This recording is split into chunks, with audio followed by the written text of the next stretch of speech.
Introducing Cogon imperata cylindrica of the family Poaceae.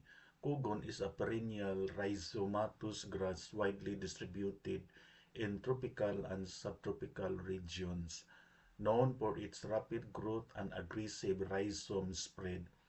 Although Cogon grass has traditional uses such as thatching, soil stabilization, and herbal medicine in some Asian countries, it is also considered one of the world's most invasive weeds. It can form dense colonies that compete with native vegetation, reduce biodiversity, and interfere with agricultural and forestry activities. In addition, the grass is highly flammable, increasing the risk and intensity of wildfires in invaded areas.